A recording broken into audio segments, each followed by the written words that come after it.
Alberta Premier Danielle Smith delivered her fall 2024 address this week. She announced more emergency school funding, but warned that this new investment may still not be enough to counteract Prime Minister Justin Trudeau's mass immigration policies. These education investments are becoming an almost monthly occurrence for Smith, it seems, as the school's capacities struggle to keep up with population growth. I'm Isaac Lamoureux, your host of the Alberta Roundup.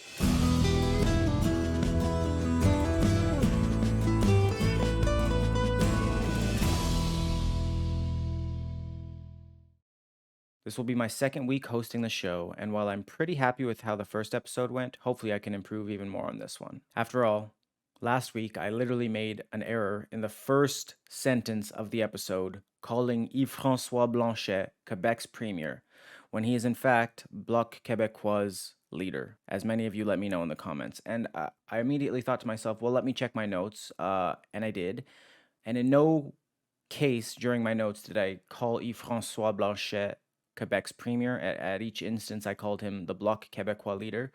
So I'm really not sure how that error came to be.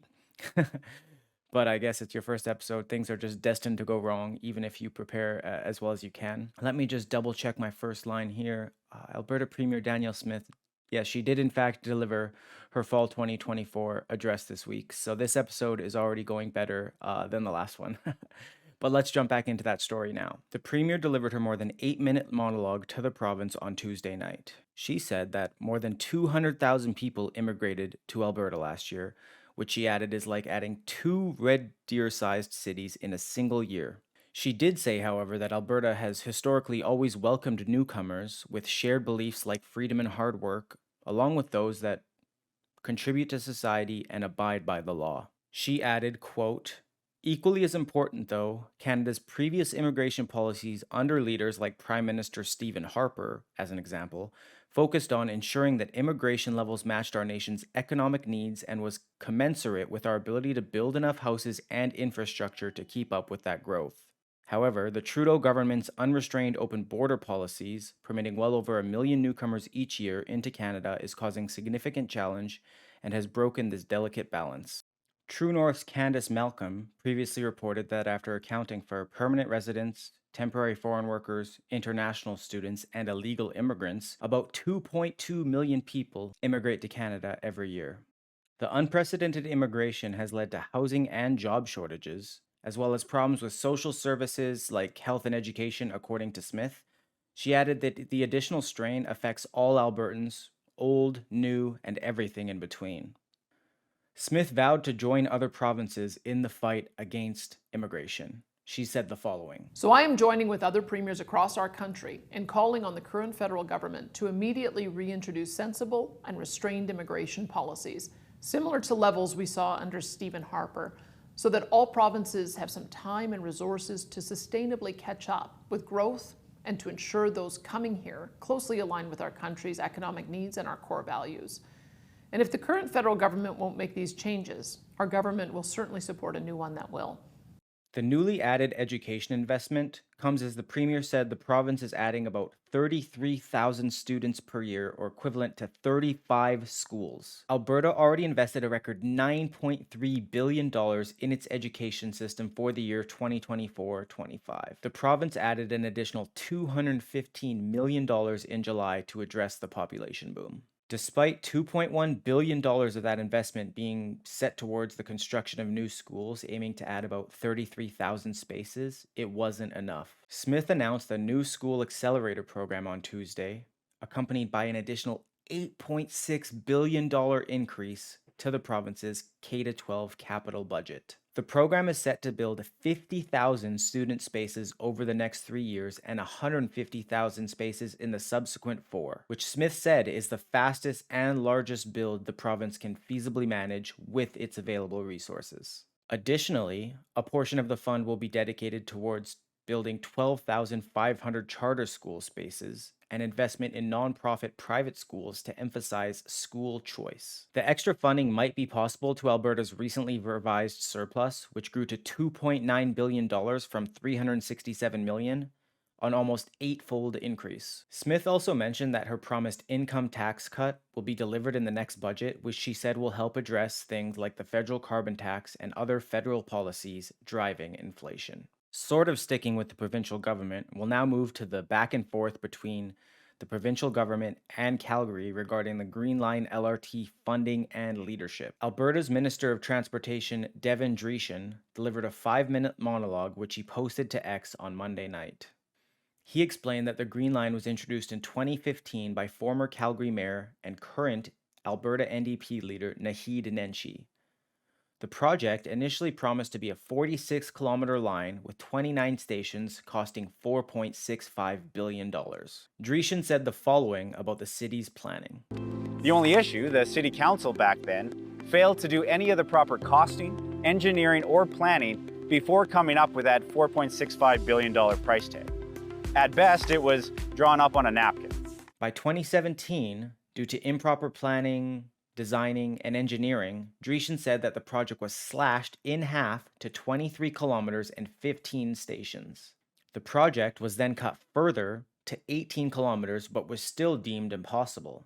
The LRT project was cut even further to 10 kilometers and 7 stations. Based on the initial projections, the LRT's distance was reduced by over 78% and the number of stations by more than 75%. So surely, as you'd imagine with all of these cuts, the price must have gone down as well. Well, if you thought that, you would be incorrect because it in fact somehow did the opposite. Yes, all of these cuts were accompanied by an additional cost. The project somehow increased to cost $6.2 billion. Dreeshen said that based on the current costs of the project, taxpayers would be paying $630 million per kilometer. Montreal's REM track cost about $86 million per kilometer, 7 times less. Dreeshen said that based on the current cost of the project, the Greenline LRT in Calgary would be among the most expensive and least effective LRTs in all of North America. He said that with Calgary's ongoing water crisis, the city really doesn't have money to waste. Dreeshen said that the provincial government must ensure that taxpayers' money are spent responsibly. We are not going to throw away billions of taxpayer dollars on a vanity project that fails in every way to address the actual transit needs of Calgarians, he said. Aside from this Calgary rail, the province promised a commuter rail to connect the province at the end of April 2024. The rail plan plans to be completed by summer 2025. A 15-year delivery plan will be presented and the project aims to be completed by 2040. Now moving to a different portion of Alberta politics. Some of you may remember MLA Jennifer Johnson when she was previously excluded from sitting with the UCP caucus after an uproar from the transgender community who said that she likened transgender children in schools to, quote, adding a teaspoon of feces to a batch of cookies. So despite winning the 2023 election in Lacombe-Panoka by a country mile, as a UCP candidate, Johnson has been sitting as an independent. Following the remarks, Premier Danielle Smith reaffirmed her commitment to not letting Johnson sit in her seat with the party she represented when she rightfully earned the seat. However, Smith has recently hinted at potentially letting Johnson back into the party. But that's not why we're here today. Johnson recently attended a meeting with the Lacombe Pride Society, the Panoka Pride Society, the Central Alberta Pride Society, and others when she was confronted by a transgender woman who essentially tried to hold her hostage. The interaction caught global attention, with famed author J.K. Rowling sharing the clip to X with the caption, quote, honestly, you don't even need to turn up the sound. And you don't. Take one look and you can guess what's going to happen. Will you state on the record right now that trans women are women? I've never been asked that before. Will you say that on the record right now? No, I want to have some time to think on that. Okay, well, that's me. Have a great day. And I will be speaking out against this meeting because you are clearly not ready to have this. So I'm not going to be added to the list of meetings that you are going to have with people where you say, well, I met this person and this person, because no. You can't say I've had these consultations and use that as justification for you to work your way back into caucus, which is why we know you're really here. So I'll give you one last chance. Are trans women women? Will you say that on the record right now? Victoria, we can disagree on things. Not on that. still Not hate on my you, identity. No, no, no, no, not and on I that. can still care No. about you, even if we disagree. Wonderful, but I will be speaking out against this meeting 100% if you can't say that right now, because I'm not going to have you add my name to the list of meetings that you've had to show that you're, quote, doing the work, because you're not doing the work. The work is the inner work. You're learning the outer work. You're learning what you're allowed to say in public and what you're not, so you don't get in this situation again, because you got caught saying what you really thought. And you did think that, but you haven't shown that you've changed. Because if you can't respect us, then how can I work with you? If you don't believe that I am a woman sitting right here, right now, how on earth are you saying that you're working with me? What work have you done then if you can't start with, yes, Victoria, you are a woman? Can we disagree and still respect each other? No, goodbye. The clip garnered so much attention that even Elon Musk replied with a laughing face emoji. But wait, it gets worse. Members from the Lacombe Pride Society, Ponoka Pride Society, by the way, they spelled Ponoka wrong in their release, Holmes Red Deer, Central Alberta Pride Society, and Buchholz from Queer Citizens United and Momentum Canada issued a joint release slandering Johnson. The release said that, quote, Johnson stated that we would have to, and they quoted this, disagree and respect each other, which firstly is a misquote because she did not say that. The statement continues saying, this statement denies the lived experiences and reality of transgender, two-spirit, and non-binary Albertans. It demonstrates that MLA Johnson has not changed her views on the subject and should not be welcomed back into caucus. To do so would be assigned to all 2S LGBTQ plus Albertans and their allies that homophobic and transphobic views are tolerated within the United Conservative Party and caucus. Wow, there were a lot of lies in that statement, but I really feel for Johnson, who essentially just sat there during the whole interaction getting attacked by Buchholz. So Johnson released a statement of her own. She said, quote, this statement addresses the meeting between me, Jennifer Johnson, the independent MLA for Lacombe Ponoka, and the Lacombe Pride Society, Ponoka Pride Society, Central Alberta Pride Society, and multiple others. These societies requested a meeting with me, and I was happy to meet with them and hear their concerns as my constituents. I looked forward to a respectful and informative meeting with them. This meeting was at the request and arranged by a constituent of the Lacombe Ponoka riding, and I was happy to accept their invitation to meet. Danielle Smith, her office, and the UCP caucus and party were in no way involved in or aware of this meeting, and contrary to speculation, this meeting has nothing to do with my future as an independent member of the legislature. I support the work of Danielle Smith and her UCP government and look forward to working with all members of the legislature in the fall session on the parental rights legislation and other important bills. Thank you to everyone who has reached out to me in the last couple of days. I very much appreciate all of your kind words and encouragement. Look, after this interaction, I should preface this by I didn't know too much about Johnson previously, despite her previous controversies with the UCP government, but I am very interested to see what happens with the future of Johnson's political career. I certainly honor her for not bending the knee to a transgender person essentially trying to impose authoritarian measures on her and saying that if you don't believe what I believe, then you're not worthy of my time and I'm going to sit in a meeting for 3 minutes, essentially spending the entire time yelling at you for how bad of a person you are and not really listening to what you have to say, not even giving you the time to respond. I think in politics, we actually need more people like Johnson who are brave enough to stand up to people like this who are trying to impose essentially authoritarian belief systems on them. All right, I thought we'd switch to something a bit lighter for our last story of the day. So just to lighten things up, we'll just cover Angus Reid's most recent poll, which actually showed that Danielle Smith's approval ratings have recently improved since last quarter.